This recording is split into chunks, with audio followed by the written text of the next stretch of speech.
Will this be the last year of Happy Valley 70.3? Let's talk about that today, along with my race expectations for this coming weekend, June 15th, Happy Valley 70.3 weekend.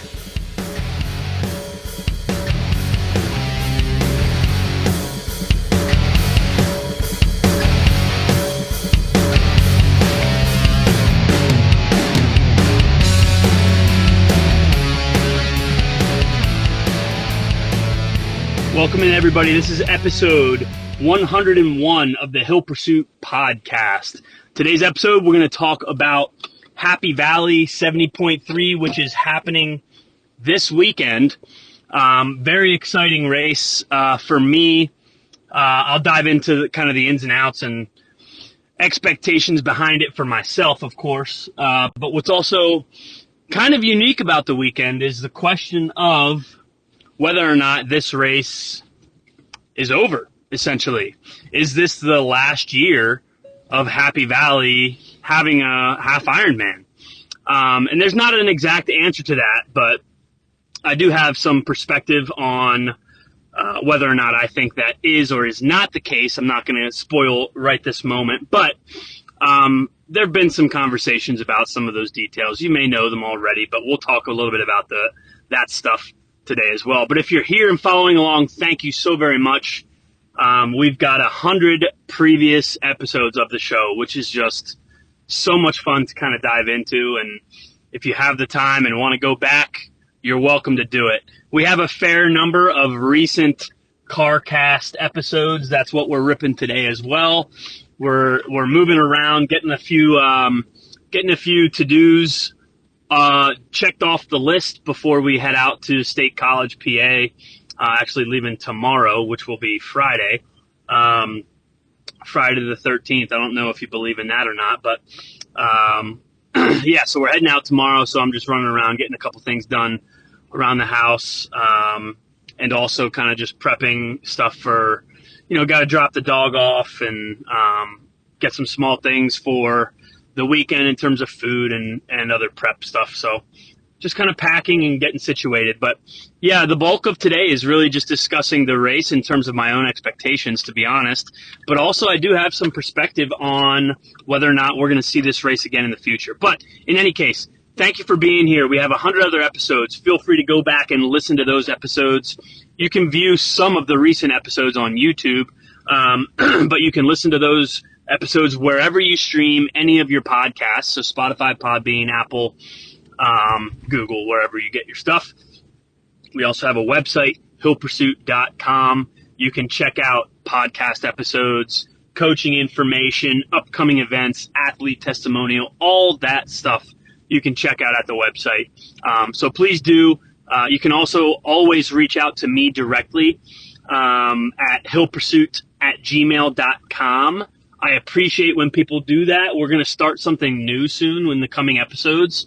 We're going to start two things, actually. One is going to be a series of episodes or a series of podcasts that are really just designed around you, your questions, things that come to mind that maybe you don't have the full answer to in terms of endurance sport, in terms of strength and conditioning, and I welcome that. And I've already had a couple people reach out with questions. I'm just kind of piecing together exactly how I will be structuring those question and answer podcasts, which I'm really excited about because I know that some of you do have questions that come up in conversation or in passing. So this will be an opportunity to kind of share my experience, maybe some knowledge or expertise in the area, and give, at the very least, shed some light and provide my perspective on some troubling or concerning questions that you may have related to the sport.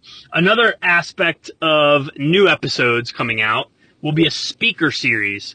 And we're going to start to hold speaker series episodes in the near future where we will bring on other athletes, other coaches, whether or not they're in the sport of triathlon or endurance coaching or endurance sport doesn't really matter for this speaker series. We're just going to call on some professionals in the industry.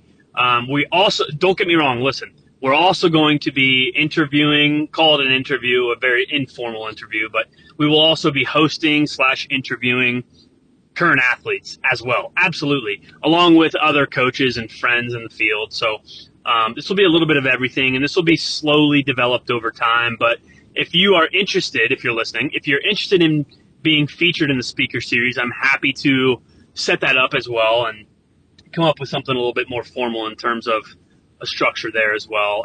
That will be happening in the near future also. Last thing, last little plug, if you have any socials, find us on all of them.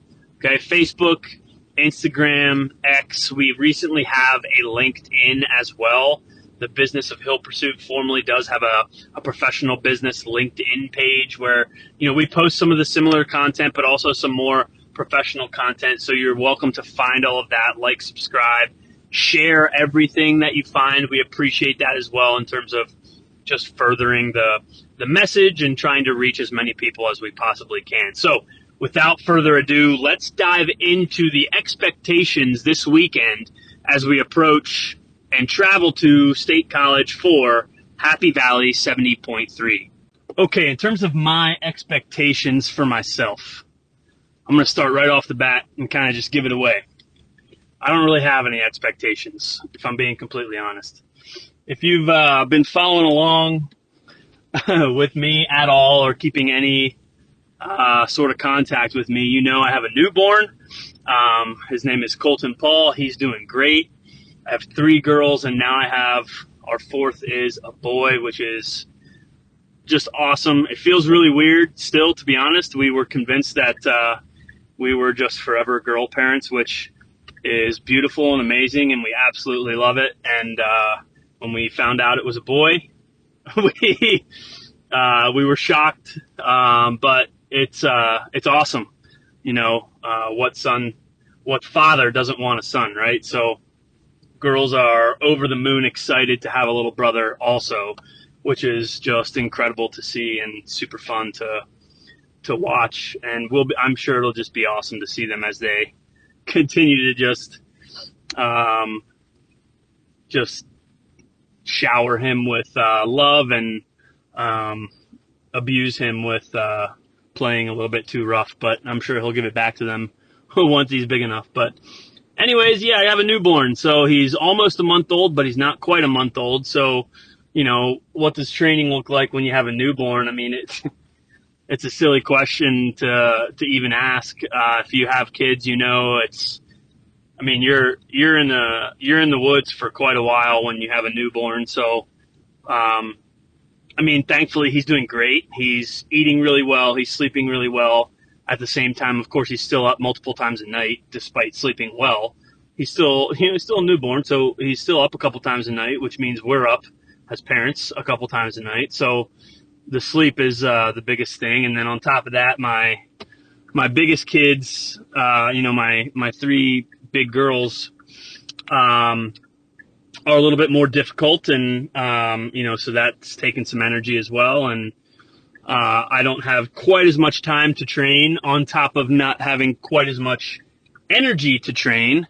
So all of that, throw that into the algorithm, right? And what does training really look like? I mean, it doesn't look like super intelligent right now. It's not. I mean, there's some structure to it, but there's very little adherence to that structure. I'm trying my best, but that's the long way around me explaining that I don't really have expectations for the race in terms of my own performance.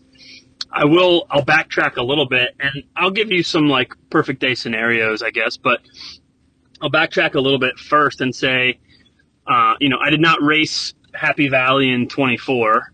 I did race Happy Valley in 23, the first year that the race was held, and I crashed pretty bad on my bike around mile 50, 51, somewhere in there. And I did get a concussion, finished the bike like super slow, and then I think I averaged like a 12 or 12 and a half minute mile or something like that for the half marathon, which, was a little upsetting, but at the same time, I was just kind of hobbling. I just wanted to finish the race. Whether that's smart or not, I'm not sure, but I'm definitely proud of the finish. But of course, it wasn't fast. So coming in, expectation number one is to have a safe race, and um, expectation number two is really to just enjoy myself. I know that you have one bad night of sleep and your aerobic endurance performance is compromised. That's a fact. That's an objective truth. You could find 100 or more articles of peer-reviewed literature that support the importance of sleep. And if you miss, literally, I just read through this at the end of the school semester. If you miss or get 2 less hours of sleep for one night, your aerobic endurance performance in that next day is impacted by like negative 10% or something like that. Like, it's a pretty big percentage drop of just one night of 2 hours less sleep than, healthy sleep between 6 and 8 hours. So that being said, that's basically me every single night now, right? So you extrapolate this negative performance over the course of roughly a month of this type of sleep. I mean, what kind of expectation can you really have? And listen, that's the truth. That's the way it goes. That's how it is for every parent. Well, I shouldn't say every parent. That's how it is for parents who lose the sleep, right? If it's the mom getting up in the night or the dad getting up in the night or both, whoever's doing it, if you're losing sleep, your performance it's not possible. It can't be, optimal. It's not going to be 100%. It's just fact. So I don't expect 100% effort. I absolutely do not expect 100% effort. That would be a very unrealistic expectation. So my first expectation is to have fun and enjoy myself because I love State College. I'm a big Penn State fan. Football and wrestling. I love following the school. I love following the athletics. So being on the campus is like really nostalgic for me. It's a special place to me. So I really want to enjoy myself. I want to have a great time, and that's goal. That's really my first goal. Perfect world scenario, as an athlete, as a coach, of course you have a plan A, right? So perfect world scenario, I've been swimming a decent amount. Not a whole lot in open water, but a decent amount overall, which I'm pleased with. I'm not feeling like I don't have a negative perspective on any of the 3 disciplines, to be honest. I feel pretty content with where I'm at. So I expect a decent swim, around a 2-minute per 100 pace, maybe slightly faster, which puts me roughly, between 37 and 40 minutes in the water. And again, that's a comfy pace for me. So, anything, barring any issue in the water or anything like that, that's where I'll be 100%. The transitions, so this body of water too at Bald Eagle State Park is like super smooth. It's just a beautiful swim. It's a great, I really enjoyed this swim the last time I was there. So, great swim venue. The unfortunate aspect or element of this race is that there are 2 transitions. So once you're out of the water, that's the last time you're at Bald Eagle. You hop on the bike and you're out of there, and then you don't go back, which is fine, but it's just logistically, it's a nightmare. And I'll get into that later in terms of why I do or don't think that this race may or may not be over, or not renewing its contract for the next 3 years, or et cetera. So we'll talk about that. But roughly 37 to 40 minutes. I mean, somewhere in there in the water. Transitions, looking back, I think so. This transition 1, it's so annoying the way that you have to get your bike out to this main road in the state park. You're running like 200 meters or something ridiculous, maybe more, like 200 to 300 meters, so that you can't possibly have a fast transition. I looked back in 23 and I think I had like a 6-minute T1, which is just ludicrous. If you're someone who has any experience in the sport, like 6 minutes in T1 is long. So I would comfortably say or plan to average 10 minutes total in transition time, which I would hope to be closer to like 7 or 8 minutes, because I know T1 is annoying. But again, a rough overestimation to 10 minutes. I'd say comfortably. So that puts me, roughly, let's round up, 40-minute swim, 10 minutes of total transition time. We're at 50 total minutes. I fully expect to have a strong bike. This bike course is hilly.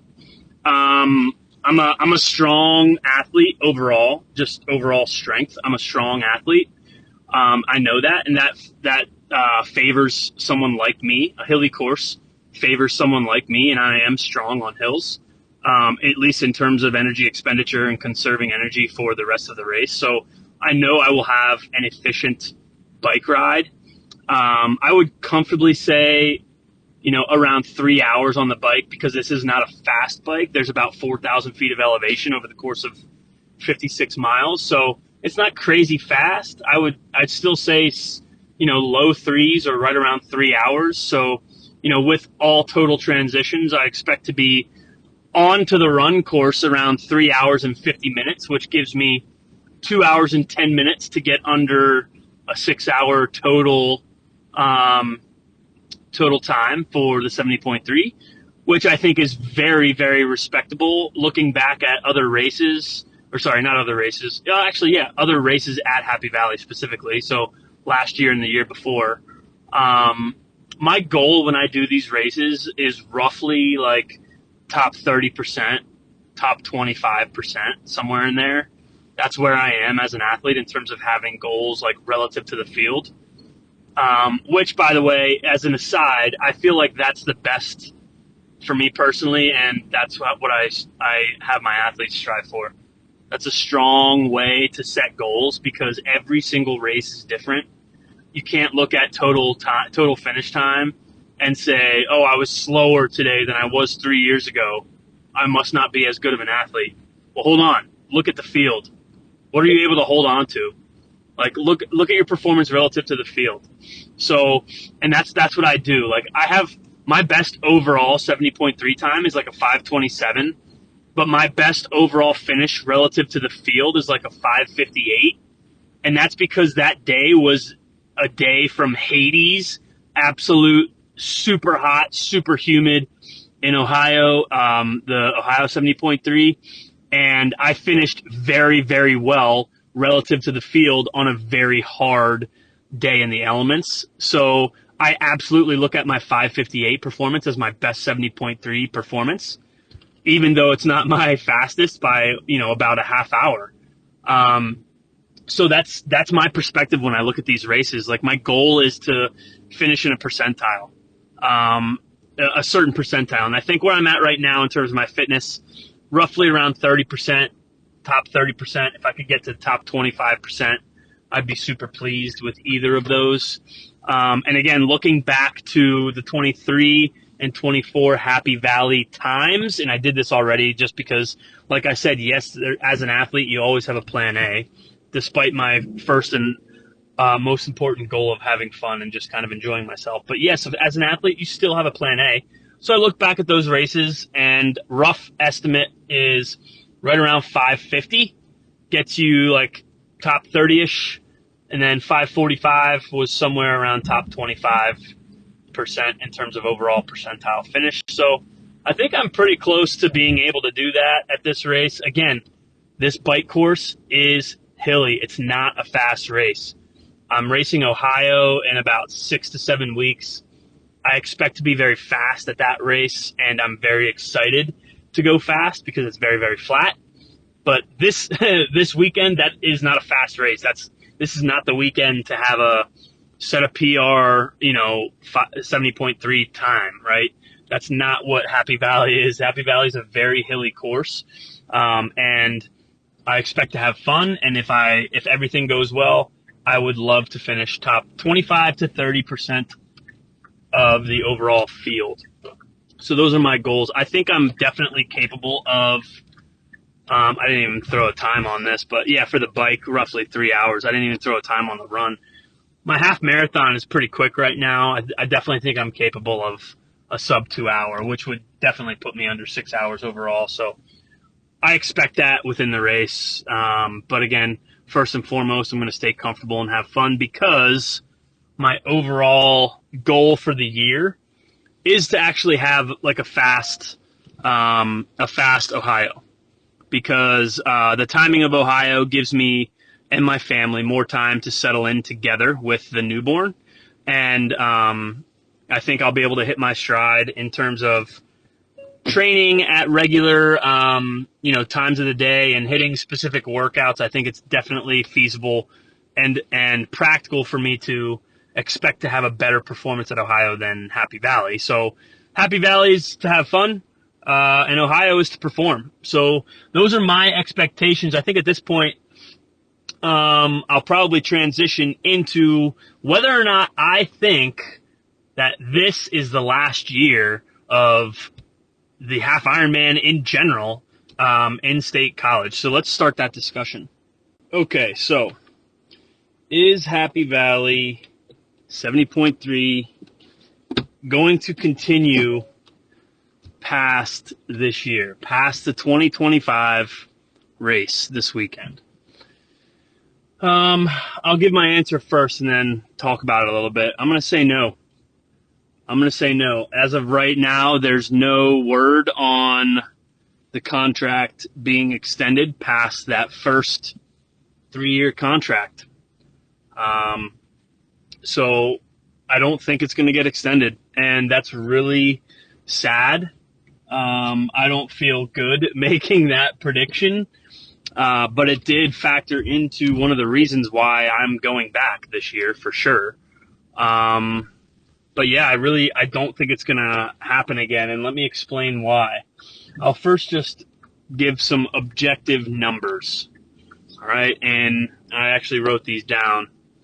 In 2023, there were roughly between 2,000 and 2,100 total participants.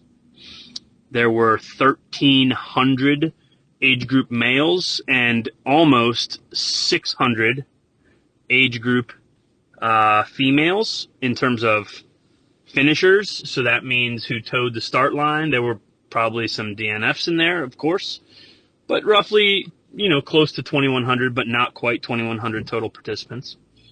In 2024, the age group males dropped from 1,300 the previous year down to 720. So almost a 600 participant drop. So 40+% drop in terms of age group male finishers. Age group females dropped from 580 to 250. So close to 50%, again, 40+% drop. So from 2,100 down to roughly 1,100 in terms of total finishers. Throw in some DNFs. It's not, it doesn't look promising. I don't know what the numbers are right now because I don't have, the race hasn't happened. There aren't finishers to kind of reference these numbers. But in terms of registrants, it's hard to say at the moment. Like, the tracker doesn't show how many people are in the tracker at the moment, for whatever reason, or I just don't know how to access it. I'm not sure which is the case, but it doesn't matter. My point is, from 23 to 24, there was over a 40%, close to 50% drop in registrations. And here's why, in my opinion. The number one reason I think there was a drop is because of the logistical nightmare that is the 2 transition race. I'll be honest, this was my first race in 23 that had 2 transitions, and I thought it was kind of cool. But I had someone to drop me off in T1 in the morning. I didn't have to worry about the shuttles that transported athletes from T2 in the morning to T1. You basically, if you didn't have somebody to drop you off at T1, you had to drive your car to T2, because T2 was also right by the finish. You had to drive your car to T2 super early in the morning, hop on a shuttle. You may or may not have gotten on the first wave of shuttles. If you didn't, you got to wait another half hour or so, which I would imagine turned a lot of people off from the race. It would have turned me off if I had to do it. But my love of State College would have had me come back this year anyway, to be honest. But anyways, That's the number one thing, is I think people don't like figuring out the logistics of a 2 transition race, is what it is. I think that's the truth. The second one, this is a hard pill to swallow. So if you're listening to this, it is what it is. But this is my opinion. I don't think people like difficult races. That's the truth. I do not think people enjoy hard races or races that they know they can't PR their 70.3 in. It is literally like, if you're PRing your 70.3 at Happy Valley, then it's because you like improved your level of fitness astronomically, or you never had a good race anywhere else, because Happy Valley is very hilly. The bike course is not easy at all. It's actually hard. The bike course is hard. I've also raced Placid, so that's my perspective, having raced Happy Valley and also having raced Lake Placid. They're essentially the same bike course, but Placid is doubled. It's basically double the elevation. It's negligible in terms of the elevation difference per loop of Placid's bike course compared to Happy Valley. And that's the truth. That's the honest truth. So I think they're very similar bike courses. I think Placid has a little bit more of a draw naturally, because it's like a majestic venue. Like, you can't beat the Lake Placid venue that is the site of the Olympics, you're in Olympic Village. I mean, it doesn't get any better than Placid in my opinion. So will I be back to Placid? Sure, absolutely. There's no secret there. But people don't like hard races. That's the truth. Most people don't like hard or difficult races. You can't PR here at Happy Valley. So I think that turns a lot of people off. Like, there's hills, but then you race the hills and you're like, oh man, that really sucked. I'm not going back there. And whether you want to admit that you ever feel like that or have ever, uttered those words before, it doesn't matter, because the truth is in the numbers. A lot of people did this race and then chose not to do this race the subsequent year from 23 to 24. I'm going back this year for a few reasons. One, I crashed in 23. I couldn't do last year because it was close proximity to Placid. I'll speak to that point here shortly, but so I'm going back under the assumption that it might not get renewed. It might be the last year of Happy Valley 70.3, and I'm not going to miss it because I love this place. I love the race, and I also have like an element of avenging a poor race that I had in 23. So that's why I'm going back. Now, let me speak to this point briefly also, because this could help save the race and extend the contract. I'm not sure if it will, but it could. They moved the date of Happy Valley. It used to be later in June or early July. To be honest, I actually forget. But they moved the date significantly earlier. So it's mid-June now. And that places Happy Valley into the timing that is considered good timing for Placid prep. So if you're racing Lake Placid, all of a sudden Happy Valley is in the time frame of, it's like 6 weeks before Lake Placid, and it's a very similar course. The run course at Placid is tougher, but in terms of the bike course, it is very, very similar, if not mirrored, in my opinion. No pun intended. Mirror Lake at Lake Placid, absolutely stunning. But it's now become, hopefully, in my opinion, Happy Valley has become a prep race for Placid. Now, I don't know if that's going to save Happy Valley, but my assumption is that it's too little too late. But if Happy Valley does get extended, that will be the reason. They changed the timing of Happy Valley from early July to mid-June, which allows Lake Placid athletes to now get a 70.3 under their belt that very closely mirrors the difficulty of Lake Placid and also allows them significant time to recover. So I think this was a genius move by Ironman and the race directors of Happy Valley to move the date in hopes of getting Lake Placid athletes to also race Happy Valley. And you know what? Now that I'm saying this, maybe this is going to happen. What I've seen in the Facebook group, and I'm not the first one to say ignore the Facebook groups. I get into them all the time. I don't always like comment on stuff, but I like to see like the temperature of the group. Like, what are people talking about? Anyways, what I'm seeing this year are some comments from Lake Placid athletes. You know, how does the bike course compare to Lake Placid? And there are a couple threads that discuss the similarities and differences. What's the descent like at Happy Valley? Now that, and I didn't even touch on this, there's no speed limit on the descent after the massive climb in Happy Valley this year, which means at least in 23 and 24 there was a speed limit of 25 miles per hour. And again, I think that deterred the Lake Placid athletes, because if you've ever gone down Keene descent at Lake Placid, you know you can hit 45, 50 plus miles per hour going downhill without even trying. And the fact that you're in a 70.3 and you have to restrict your speed downhill to 25 miles per hour for like a mile and a half or 2 miles downhill, or you're going to get disqualified when you get into T2, that's also off-putting to some athletes. It's kind of silly. It's like, it's a safety thing, and I get it. It's like you don't want to turn too quickly at the bottom of the hill, but at the same time, it's like these people are athletes. They want to get after it. If they have the chance to fly down a hill, let them fly down the hill. That's what they're doing in Placid on Keene descent. So I think it makes sense to have pulled the speed limit. I think it makes sense to have adjusted the date, because now this race, Happy Valley, appeals to Lake Placid athletes. And I'll be the first to say, I want to do Placid again for sure. There's no question there. I want to do Lake Placid again. That will likely be my next full Ironman. It's probably not in 26. It might be in 27.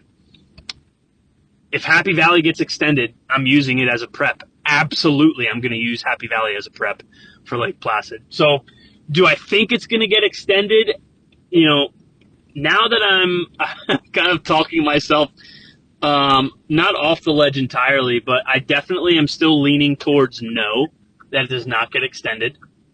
But having the conversation and hearing myself speak to these key elements of whether or not it might get extended and might appeal to these Lake Placid athletes, I'm definitely, you know, I've shifted my the ratio of it gets extended versus it gets canceled. So I'd probably say I'm 60-40 that it does not. The contract for Happy Valley does not get renewed. But again, there's no way to know. I don't know how many people are signed up for this year's event.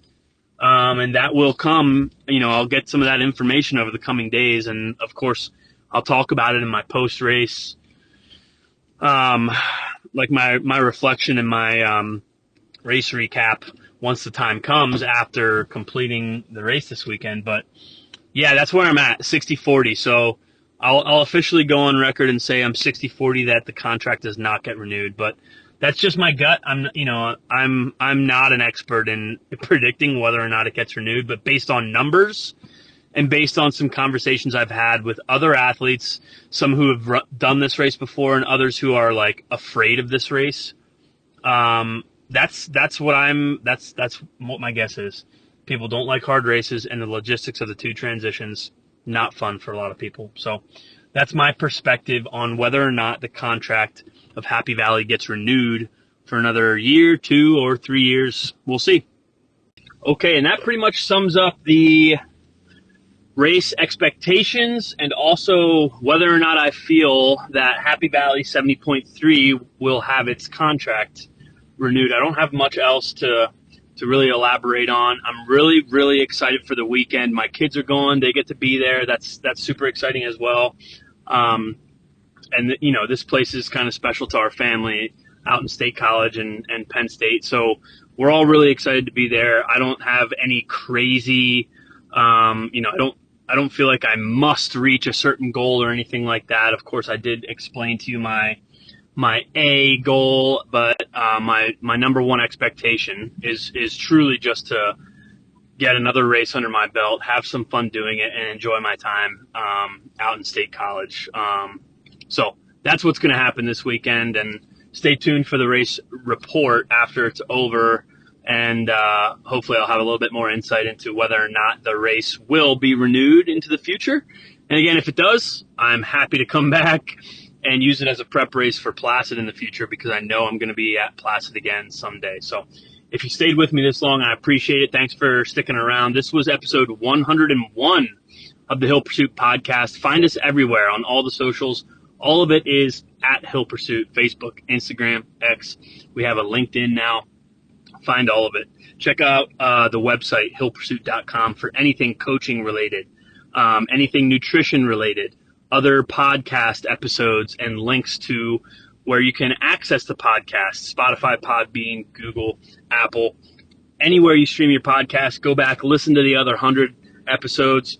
And then, of course, if you have any questions or you want to participate in the upcoming speaker series, or if you have any type of question, like a Q&A, athlete-led Q&A series that you want to ask me directly, of course, you can DM me on any of the socials, but you can also reach out to me directly at hillpursuit@gmail.com. I would love to get some more questions and start creating this.